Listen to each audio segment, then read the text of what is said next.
Well,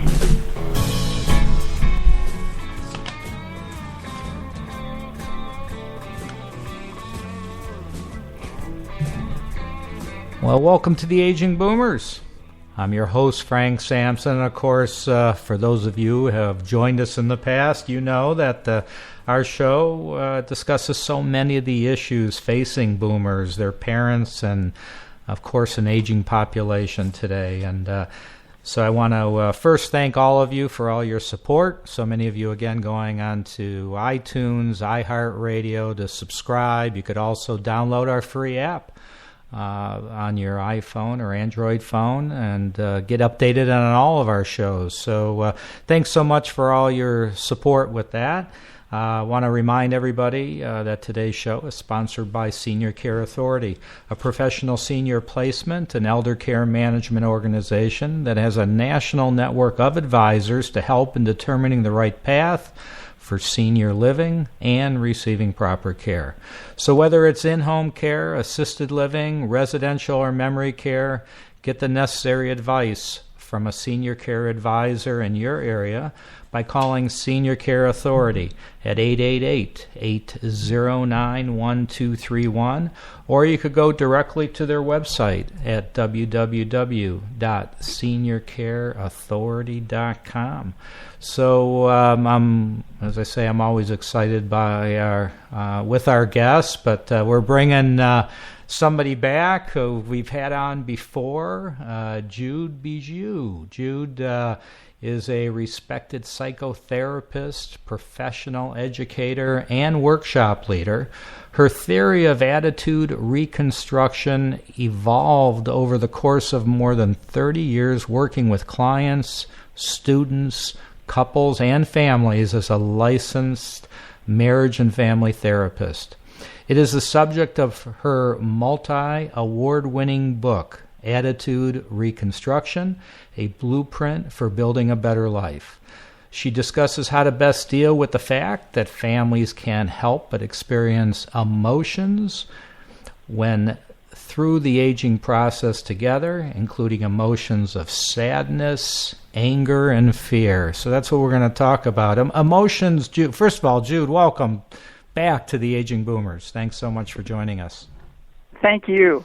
I was kind of jumping ahead on this subject matter. So, do you think emotions kind of takes a back seat to, all these as people age and taking care of loved ones? Do we not talk about emotions enough? I think that emotions are one of those hidden topics for all ages, that we really didn't get much education about what our emotions are and how to handle them and what happens when we don't handle them. And so it becomes increasingly vital to understand emotions as we age because we're going to see it more in those we serve. And for me, emotions are, like the word describes, emotion. Energy in motion. There are physical responses in the body. There are physical sensations that feel very different. Like we only have 6 emotions: sadness, anger, and fear, and the opposites: joy, love, and peace. So, what do you say to people that are taking care of a loved one? They might be, a family caregiver, and they have their friends say, you got to think about yourself. You got to take care of yourself. And they see that they're stressed and frustrated and all of that. And they say, I'm fine, don't worry, I'll be fine. So what do you say to that? Well, that you can only be as good as you feel. That's all that you have to give. And that we need to take care of ourselves. Our job is to take care of ourselves so we have the wherewithal to lovingly serve. And it is that thing of put on your own oxygen mask before helping people in an airplane. That it's natural to feel frustrated, which is a mild form of anger, or to feel anxious when things feel out of control, which is a mild form of fear, and to feel sad. They're natural responses. And if we'll start to embrace them and take that time out to honor them, to express them, to cozy up to them, then we're more clear and we're not so anxious or frustrated or whatever about who we're serving. Yeah. Do you think probably the caregivers, family caregivers, are probably more concerned about the emotions of their loved one that they're caring for than themselves, wouldn't you say? Yes, but again, until we take care of our own emotions, it's really hard to say, oh, Dad, you're just anxious. You just need to deal with your fear. You know, that's a pretty hard sell. Yeah. But if you've dealt with your own fear, and fear is just natural. Like these emotions that we have are natural occurrences. Like fear is natural when we feel like our survival is being threatened. And like when we feel like uncertain and unknown, it's natural to feel fear. And so if we don't confront that in ourselves, then it's a hard sell to convince our parents or whatever that it's all right for them to feel fear and for them to talk about their fear. But it starts with us recognizing the emotions in ourselves and learning to handle them. So how does somebody recognize and deal with their own fears and frustrations and disappointments? What's your recommendation there? Each has a different physiology. So sadness, what does it feel like in the body? It's that heaviness. It's down. It's, sort of what we say, depressed. We feel hopeless. We feel heavy. Very different from anger, which is that pushing out. We're hot. We explode. We want to hurt somebody or hurt something. We want that energy to go out and strike. And very different from feeling fear, which is that agitation, that nervousness, that cold, we feel out of control. They all three feel very different. And when we start to recognize, oh, let me see, am I feeling? Because we only have three to pick from: sadness, anger, and fear. Because if you take something like worry or impatience or confusion, all of those worry or overwhelm, the underlying energy is fear. That's that agitation, whether I'm worried and what if this happens and what if this happens, or, oh my gosh, we've got to get so much done, and it's that agitation. That's not anger at that moment. That's fear. It's not sadness. It's fear. Yeah. And so we have to figure out how are we going to move that energy out of our body. Right. So what's your suggestion? Probably not an easy one to answer, huh? No, it's a very easy one to answer. Good. I go to what if you look at a dog at the vet's, what is it doing? It's quivering. It's huddling behind the chair.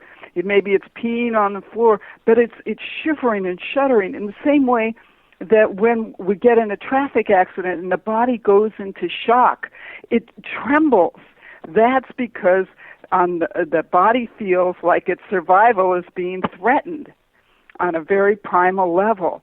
And that's what we need to do. Instead, what we do with the fear is we hold it in. We stop breathing. We clench. Oh, I have so much to do, rather than shake it out. So I say, just become a shivering fool. Mm-hmm.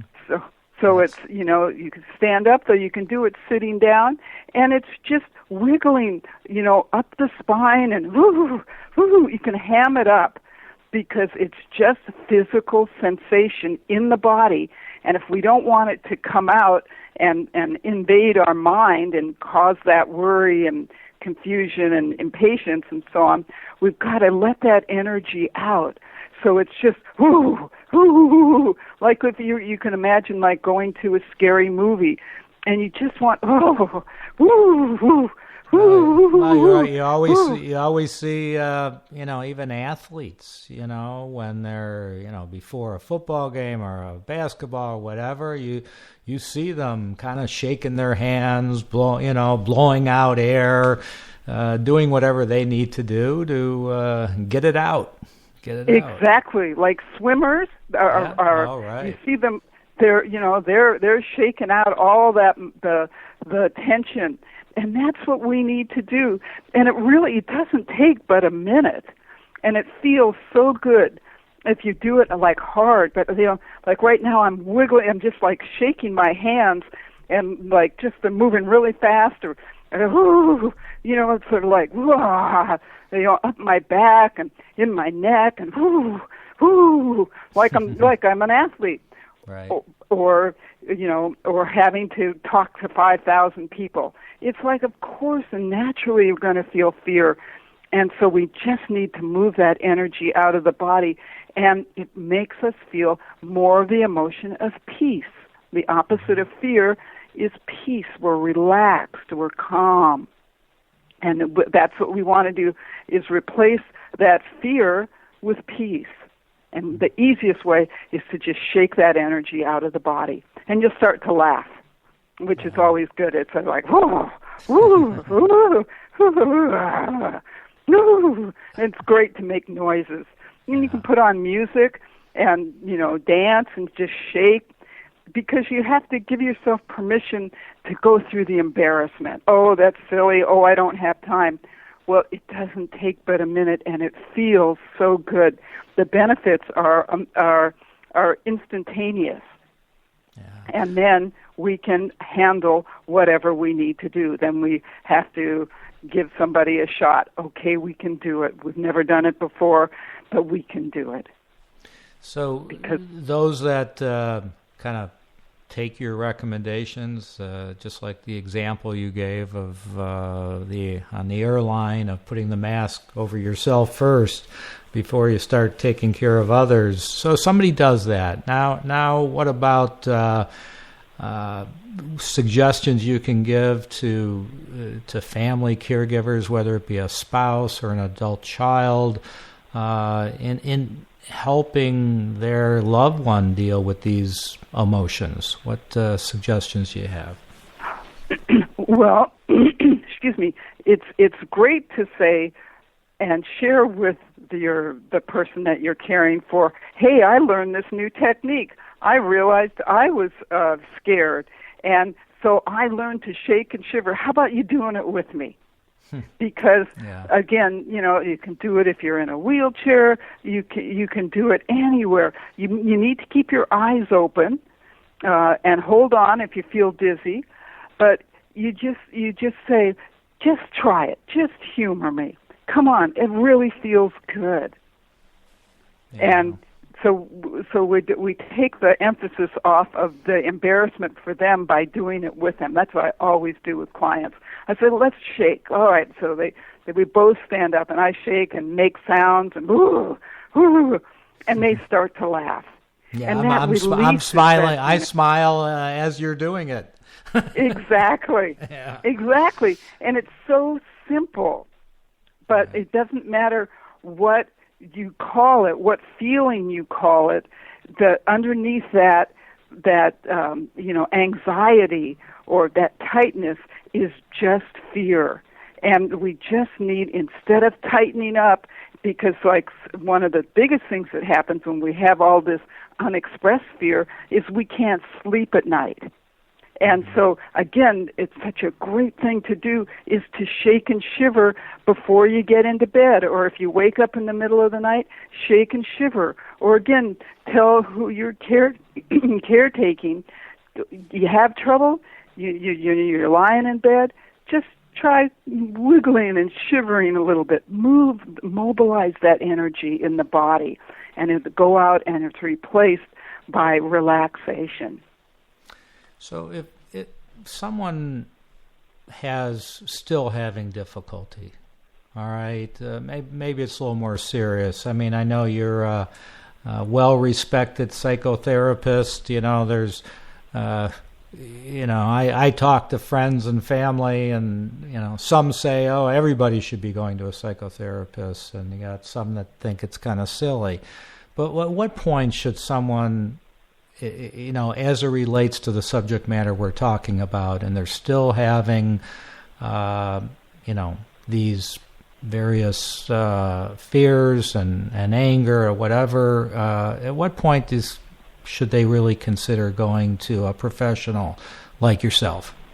Well, I think that if they tried it on their own and they're not making progress, that they still feel like that the frustration, which is anger, is coloring their words and their thoughts, then it's time to reach out for help. That's what we do if our computer is not functioning. We go and call an expert.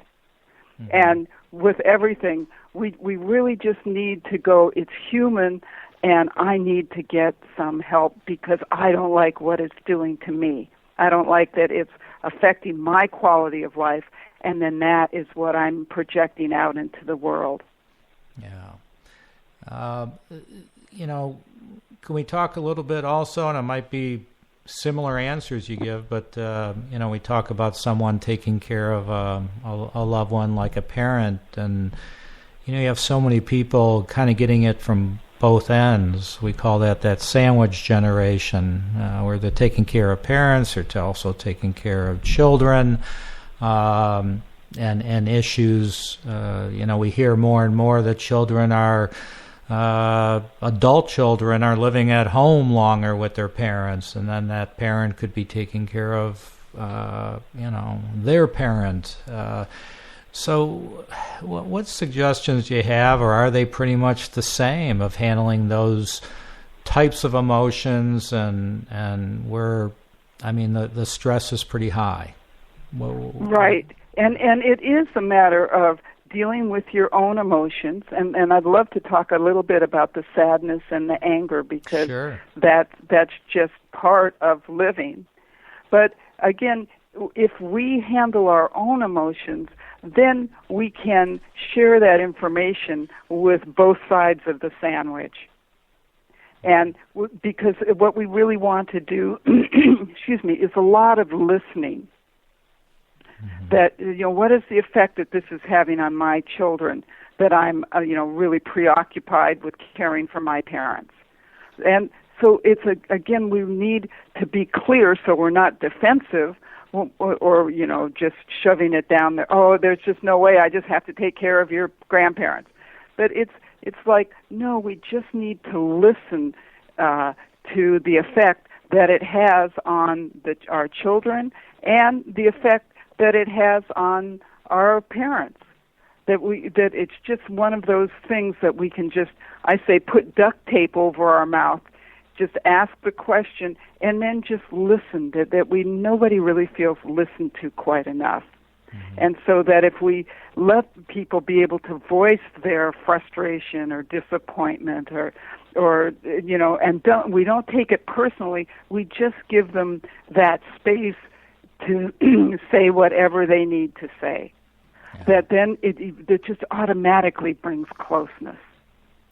And don't you think that somebody in that type of situation, a lot of them could say, I wasn't planning on this. Why is this happening to me? This is consuming my life. I have no time to myself. And then the sadness, begins. So talk about that a little bit with in that type of situation. Well, you're bringing up such an important point. So I'll hold off on the sadness and talk about this thing about feeling resentful, which is, again, angry, like I didn't sign up for this. Right. But what we have to do is to come to real acceptance that, all right, my parents didn't plan financially, and it means that we have to all live together. rather than, being taken care of somewhere else or whatever the situation is. Which is unfortunately a common one that you bring up. Yeah. Absolutely. But we must accept that accept what is. And we can do it. There's this great psychologist named Albert Ellis, and he came up with this lovely expression: people and things are the way they are, not the way I want them to be. Mm-hmm. That's so People true. and things are the way they are, not the way I want them to be. Yeah. And this is the epitome of acceptance. I must accept what is. I wasn't planning it. It feels like that it impinges on my freedom, but this is what is. I need to accept that my parents need me and they need my care. And we just have to repeat that over and over. My parents are the way they are, not the way I want them to be. Or my situation is the way that it is, not the way I wish it would be. I have to accept what is, because as long as we're resisting, we're going to feel angry. And that anger is going to come out, and then that really takes away from the feelings of love. Right. So we have to just program it in. That's the way they are. All right. So my father is dawdling. I want to shake him. But no, I have to accept that's the way he is. He doesn't walk as fast as he used to walk. He, putters around. I've got to accept that. That's the way he is. And you can make lists of all the things that you don't like, you don't accept, and then you have to go systematically down the list. And I've got to accept it, yes, and I'm shaking my head up and down. Yes, that's the way he is. He's fussy about what he eats. I have to sit by him while he's eating. I've got to accept that. That's the way that it is. That's the way it is. People and things are the way they are, not the way I want them to be. Yeah. Because we're so caught in that righteousness of they should do it my way that we only perpetuate anger, and of course the person that we're caring for picks up on that. Much better if I've just got to surrender and accept that's the way it is. I've got to leave more time for the meals because my father's going to eat slower. That's the way it is. That's the way it is. Yeah, I say that, my wife and I say that sometimes when things happen with our kids and they're not happy about something, and we'll always say, it is what it is. It is what it is. And I must accept it, because if I don't, I'm the one that carries the anger around. I'm the one that's fuming. And then that's not good for me, and that's not good for my environment. So I have to accept that people are the way they are, not the way I want them to be. But that doesn't mean that we get passive, because we can then, from an acceptance point, we can speak up. I say speak up our I, speak up of what we need to say, but we can say it from a loving place, not from that angry place. So it's acceptance, and then, all right, what's best for the whole situation? What's best in this particular instance? But we can think more clearly if we've moved that anger energy out, and if we've accepted what is. I've got to accept that I have to take my dad back to the doctor, and I needed to be at work, but this is the way it is. This is the way it is. I might as well surrender, because this is the way that it is. And so it's a self-talk over and over to combat those kind of thoughts that are just not going to be good for anybody, especially ourselves. So I know you want to touch on the sadness emotion, and we just have a few minutes left, so I'll let you talk about that as well. Well, sadness is natural. It's not to be hidden, though we have so many messages that we got growing up, that we got from our parents, that it wasn't okay to cry.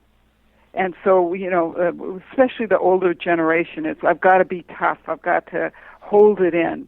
And it's natural. What happens when a child goes and falls and scrapes their knee? They cry, and then they get over it.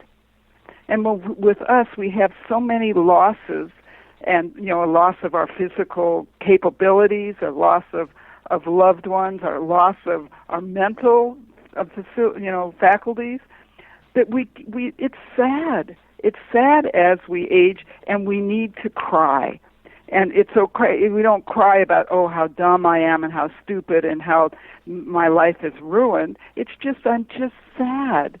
I miss my good friend who passed away. All right. I just need to cry about it. Again, the crying washes us clean. It's just a human emotion, and it's okay. But we just weren't taught that. We got so many messages that say, stiff upper lip, and again, like, don't feel that fear, hold it in. It's like, no, let it out, and you'll feel so much better. You'll be more of how you want to be. Right. Oh, that's a great point. So thank you again so much for joining us, and I'd like you to share with people how they could learn more about you and what you're doing and your book. So go ahead. It's brag time. Go ahead. It's a wonderful book. Thank you.